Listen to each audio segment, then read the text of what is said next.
A gente sempre acha que o perigo vem de fora, né?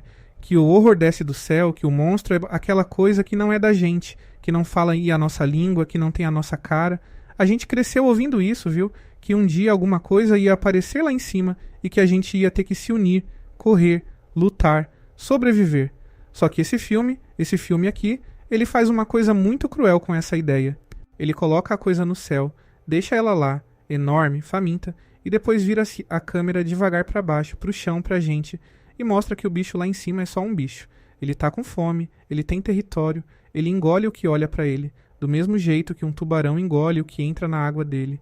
Não tem plano, não tem maldade, não tem projeto de dominação. É natureza, entende? É apenas natureza fazendo o que natureza faz desde sempre.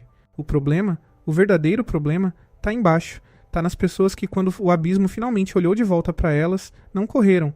Elas pegaram uma câmera, elas sorriram pro abismo e perguntaram quanto valia aquela imagem. E é aí que o filme deixa de ser sobre disco voador e passa a ser sobre uma doença nossa, uma coisa podre que a gente carrega e finge que é ambição, finge que é sonho, finge que é oportunidade.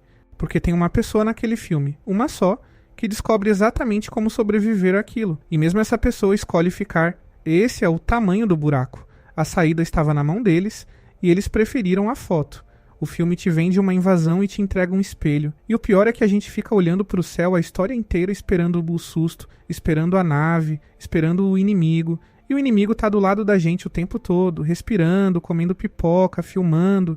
O inimigo somos nós com o celular na mão diante de uma tragédia. E a partir do momento em que você entende isso, você não consegue mais assistir esse filme do mesmo jeito, sabe? Porque cada cena vira uma acusação. A coisa no céu, aquilo que eles depois chamam de casaco de brim, aquela coisa que fica escondida dentro daquela nuvem que nunca se move, aquilo não quer nada com a gente. Aquilo não veio para conquistar a Terra, não veio para estudar a humanidade, não veio para mandar mensagem nenhuma. Aquilo é um animal, um predador do céu. E ele funciona com uma regra tão simples que chega a ser humilhante pra gente. Se você olhar pra ele, você vira comida. É isso. É a regra mais burra e mais antiga do mundo animal. A regra do encarar, a regra do desafio. Um cachorro faz isso, um urso faz isso, um gorila faz isso. Você olha nos olhos, você virou ameaça, você virou almoço, e a solução, a única solução para sobreviver àquela coisa é a coisa mais simples que existe. É abaixar a cabeça, é desviar o olho, é aceitar não ver e não ser visto. E é exatamente aí que a humanidade desse filme falha, entende? Porque a única coisa que essas pessoas não conseguem fazer, de jeito nenhum, nem que a vida delas dependa disso, e ela depende, é parar de olhar, é abrir mão de aparecer. O bicho tá pedindo pra ser ignorado e ninguém ali consegue ignorar nada. Ninguém ali consegue viver sem ser olhado. O monstro daquele filme não come gente porque é mau. Ele come gente porque a gente não consegue baixar a cabeça. A gente foi treinado a vida inteira para fazer o oposto disso, sabe? A gente foi criado para levantar a mão, para chamar a atenção, para gritar, olha eu aqui, para transformar tudo o que acontece com a gente numa história boa o suficiente para alguém prestar atenção. E aí chega uma coisa que só quer que você fique quieto e você percebe que a gente não sabe mais. A gente esqueceu como se faz, a gente não sabe mais existir sem plateia. Agora presta atenção em como esse filme começa, porque tem uma coisa escondida logo na primeira fala, e essa coisa envenena tudo. A família daqueles dois irmãos, a família Haywood, é uma família de gente que treina cavalo para cinema. E a Emerald conta essa história para todo mundo, ela conta com orgulho, ela conta com aquela energia de quem tá vendendo alguma coisa, ela conta que o primeiro pedaço de imagem em movimento da história, aquelas fotos antigas de um cavalo correndo, tinha um homem negro em cima do cavalo. E ninguém nunca soube o nome desse homem. Ninguém nunca soube. O cavalo tem nome, o fotógrafo tem nome. O homem que arriscou o corpo dele em cima daquele bicho não tem nada. Ele foi apagado. Ele virou parte do cenário, e essa família inteira, geração após geração, carrega esse buraco. A ferida deles não é pobreza, não é fazenda quebrando, não é o pai morto. A ferida deles é não ter nome, é ter estado dentro da imagem mais importante do mundo, e mesmo assim ninguém ter olhado. Entende o tamanho disso? Entende como isso deforma uma pessoa? Porque a partir do momento que o seu sangue todo carrega a lembrança de ter sido apagado de uma foto, a sua vida inteira vira uma tentativa desesperada de entrar em outra. E o filme faz uma coisa muito, muito cruel com isso. Ele dá para essa família a chance de finalmente aparecer. Só que o preço é serem devorados. E eles pagam. Eles pagam com um sorriso no rosto. Eles pagam achando que é vitória. O pai deles morre de um jeito absurdo, sabe? Ele tá lá, num dia comum, um dia sem nada, trabalhando com o filho no meio da terra. e começa a cair coisa do céu. Porcaria, lixo, moeda, chave, coisa de gente, coisa de avião, coisa que uma criatura enorme comeu e cuspiu. E uma moeda de 5 centavos, uma moedinha ridícula, atravessa o olho dele e derruba o homem ali, na frente do filho. E ele não morre na hora, sabe? É pior que isso. O filho ainda corre, ainda coloca ele na caminhonete, ainda dirige feito louco, ainda espera num corredor de hospital, para descobrir depois que o pai dele foi embora por causa de 5 centavos. E eu queria que você parasse um segundo nisso, porque isso é o coração podre da história. Um homem trabalhador, um homem inteiro, com história, com nome, com filhos, morre por causa de uma moeda que caiu, a morte mais barata que existe. E o que os filhos fazem depois disso? Eles enterram o pai, eles olham para o céu e eles pensam, como é que a gente fica rico com isso? E olha, eu preciso ser justo, o filme mostra que eles estão quebrados, mostra que a fazenda está afundando, mostra que eles estão vendendo cavalo para sobreviver. O desespero está lá, mas desespero explica o dinheiro, não explica a câmera. Porque a pessoa desesperada foge, a pessoa desesperada vende a terra, a pessoa desesperada muda de cidade. Eles decidem ficar, eles decidem montar equipamento, eles decidem esperar a coisa voltar. A Emerald chama aquilo de a foto da Oprah, entende? Ela já sonha com o programa, ela já sonha com o palco, ela já sonha com o momento em que alguém vai finalmente apontar uma luz para a cara dela e perguntar como foi. O assassino do pai deles virou um projeto de carreira, e não tem nenhum momento, nenhum, em que alguém diz assim, vamos embora daqui, vamos avisar as pessoas, vamos salvar quem a gente ama. Não tem. A ideia de fugir simplesmente não passa pela cabeça de ninguém. E isso não é burrice de roteiro. Isso é a tese do filme. A fuga não é uma opção para quem já foi apagado uma vez. Eles preferem morrer dentro da imagem a viver fora dela. A gente sabe que isso é doente, mas a gente faz isso todo dia, né? E é por isso que eu queria te pedir uma coisa aqui, bem no meio dessa conversa. Aperta o like nesse vídeo, sabe? E eu vou te dizer por quê. Porque você já parou o carro para olhar um acidente na estrada. Você já diminuiu a velocidade, já esticou o pescoço, já sentiu aquela coisa horrível de querer ver e ao mesmo tempo não querer ver. Todo mundo já... A gente não consegue desviar o olho da tragédia dos outros. É mais forte que a gente. Então se você tá aqui, se você tá exatamente nesse ponto do vídeo sem conseguir desviar o olho dessa história, deixa o like. É só isso. É o mesmo impulso. Só que dessa vez, sem ninguém morrendo. Mas se você acha que os irmãos são o fundo do poço dessa história, você ainda não conheceu direito o Jupe. Porque o Jupe é a prova viva do que essa doença faz com uma pessoa quando ela começa cedo demais. O Jupe era criança, sabe? Uma criança pequena gravando uma comédia de televisão. Daquelas de rir enlatado, cenário colorido, família feliz, plateia batendo palma. E o brinquedo daquele programa, o personagem que fazia todo mundo dar risada, era um chimpanzé, um macaco de verdade, vestido de gente, com camisa, com sapato, dentro de um cenário de casa. E um dia, num dia de gravação qualquer, um dia normal, um balão estoura no estúdio, um balão de aniversário, uma bobagem, um barulho de festa, e o bicho surta. E o filme mostra isso da forma mais cruel possível, porque não tem música, não tem trilha, não tem susto barato, tem só o som. O som daquele estúdio, aquele som abafado, aquele som que parece que está acontecendo dentro de um saco plástico, e a criança debaixo da mesa, e o que ela vê. E aqui eu preciso que você imagine mesmo, viu? Imagine ser criança e estar embaixo de uma mesa vendo as pessoas que você chamava de família serem arrebentadas. O macaco não mata rápido, ele bate, ele arrasta, ele volta, ele bate de novo. E a criança fica ali, quieta, congelada, olhando por baixo da toalha da mesa como se fosse um filme. E do lado dele, no meio daquilo tudo, tem um sapato de menina, de uma menina que trabalhava com ele, uma menina que estava rindo junto com ele minutos antes, um sapatinho em pé, equilibrado numa posição impossível, sujo de sangue, parado ali no meio do chão, e a criança não olha para o corpo, não olha para o sangue, não olha para a morte, ela olha para o sapato. Porque o sapato é a única coisa naquela cena que a cabeça dela consegue aguentar. E é aí que ele quebra, não é o macaco que quebra ele, é o momento em que ele decide que aquilo era um espetáculo. A cabeça de qualquer um ia se despedaçar ali, né?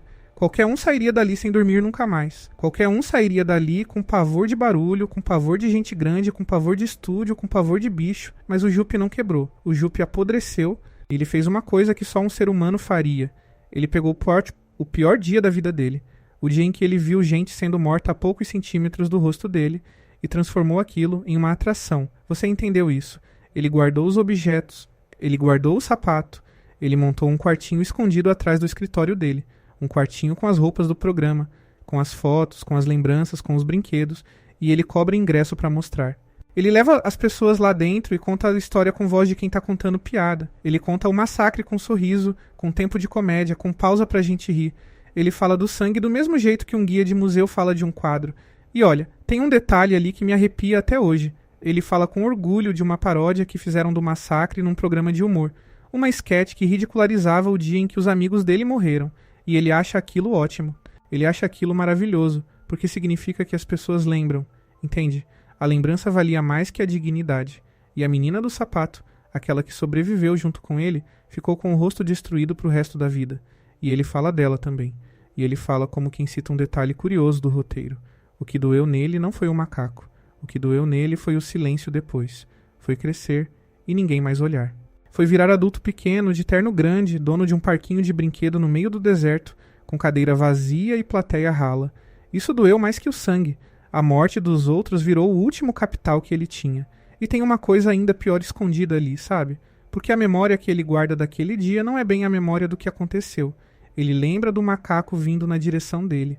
Ele lembra do bicho estendendo a mão para bater um soquinho com ele. Aquele cumprimento bobo que eles faziam no programa. Ele lembra como se fosse um momento de amor. Como se o bicho tivesse escolhido ele. Como se ele tivesse sido poupado por ser especial. E aí a cabeça dele monta uma mentira que vai durar a vida inteira. Ele acredita que ele tem um dom, que ele é o cara que sobrevive aos monstros, que ele tem um acordo secreto com as feras. E é essa mentira que mata ele. Porque quando aparece uma coisa no céu, uma coisa enorme, uma coisa faminta, o Jupe não sente medo. Ele sente reencontro. Ele pensa, eu já fiz isso antes. Eu já domei um bicho antes. O bicho me poupou antes. E ele começa a alimentar aquela coisa. Ele compra cavalo dos vizinhos, dos irmãos. Ele compra cavalo para jogar de comida pro céu. E ele monta um show. Um show com nome bonito, com ingresso, com cadeira numerada, com iluminação, com música. E ele coloca a mulher dele lá e os filhos dele lá. E uma plateia inteira de gente que pagou para ver. Ele coloca todo mundo sentado, olhando para cima, esperando o milagre. E ele fala com aquela voz de apresentador, aquela voz de quem passou a vida inteira treinando para ser amado por uma sala escura. Só que dessa vez o bicho não tá com fome de cavalo. O bicho olha para baixo e vê o que ele sempre vê, um monte de olho apontado para cima.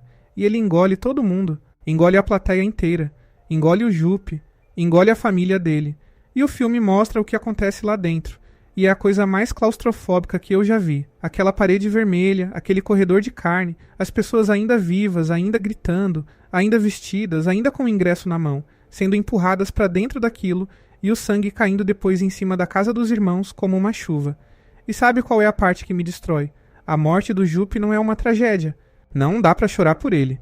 Porque ele não foi pego de surpresa. Ele não foi vítima. Ele não foi enganado. Ele construiu aquilo. Ele vendeu ingresso para a própria morte. Ele passou a vida inteira acreditando que a dor é um espetáculo que dá para controlar, que dá para ensaiar, que dá para cronometrar. E a natureza mostrou para ele, em 4 segundos, que dor não é show. Dor é só dor. E que bicho nenhum tá interessado no seu roteiro. Mas presta atenção nesse detalhe, porque ele é fundamental. O Jupe morre e os irmãos assistem. Eles estão lá perto. Eles veem aquilo, eles ouvem, eles ficam cobertos de sangue de gente. E o que acontece depois? Eles não desistem, eles não fogem, eles não vão para a delegacia, não vão para o governo, não vão avisar ninguém.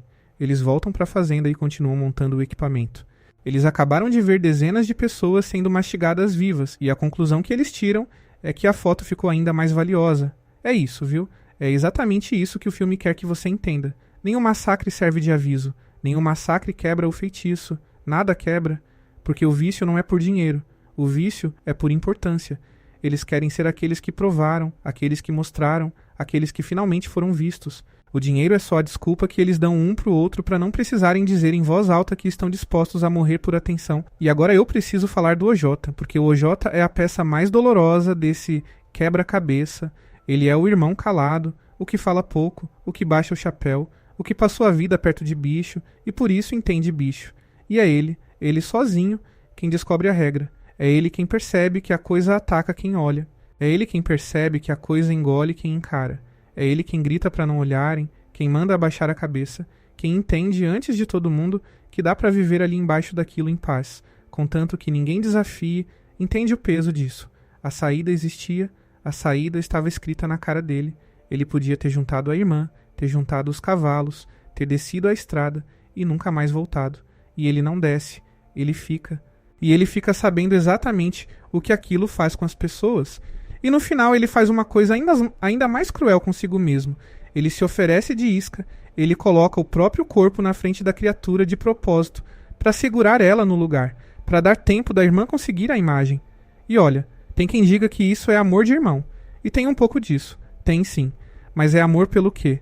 O que ele está salvando ali não é a vida dela, é o plano dela, é a foto. Ele arrisca ser mastigado vivo para garantir que uma imagem exista. Esse é o único homem daquela história que sabia como sobreviver. E mesmo ele escolheu a foto. É isso que me sufoca. Não é que eles não sabiam, é que eles sabiam e ficaram.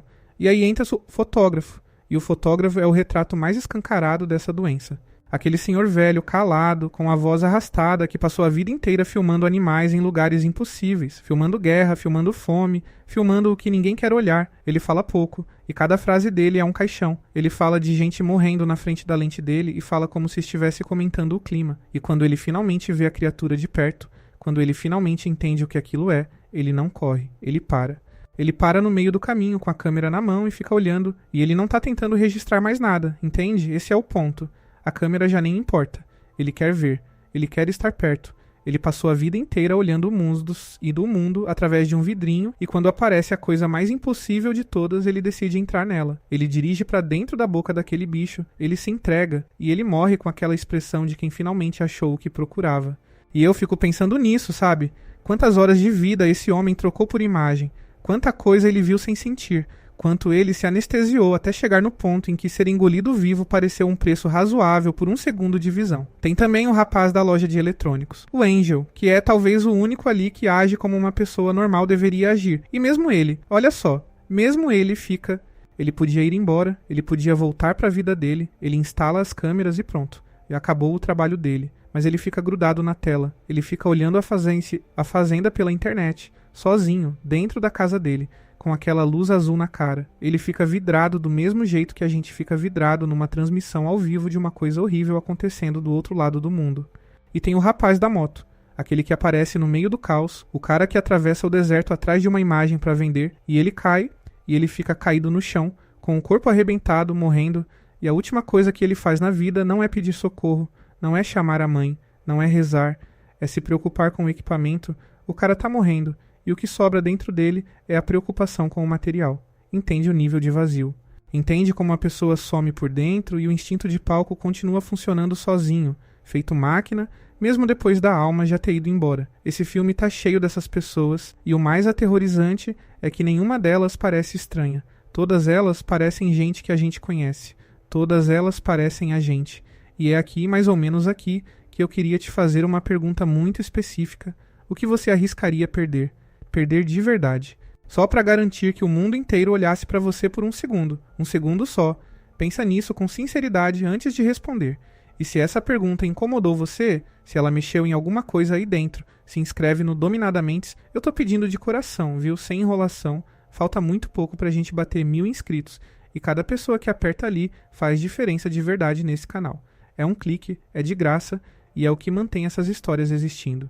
Obrigado mesmo. Agora vamos pro final. E o final desse filme é uma armadilha, porque tecnicamente eles ganham, né? Tecnicamente é vitória. Eles espalham pela fazenda aqueles bonecos infláveis de posto de gasolina, aqueles bonecos de braço balançando, não como arma, mas como alarme, como sentinela boba de plástico, que denuncia quando a coisa tá por perto. E o plano dá certo, e a criatura vem, e ela se abre toda no céu, aquela forma enorme, aquela coisa que parece um véu, uma medusa, uma coisa que não devia existir. E a Emerald corre pro parque abandonado do Jupe, aquele parquinho triste de brinquedo, e ela para num poço de desejos, um poço de mentira, de atração turística, e escondida lá dentro tem uma câmera velha, dessas de manivela, dessas de tirar retrato de turista, e ela puxa a corrente, e o disparo acontece.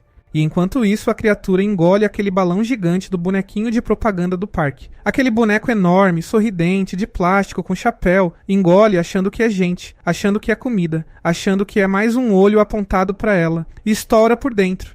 E é isso, viu? Presta atenção nessa ironia, porque ela é venenosa.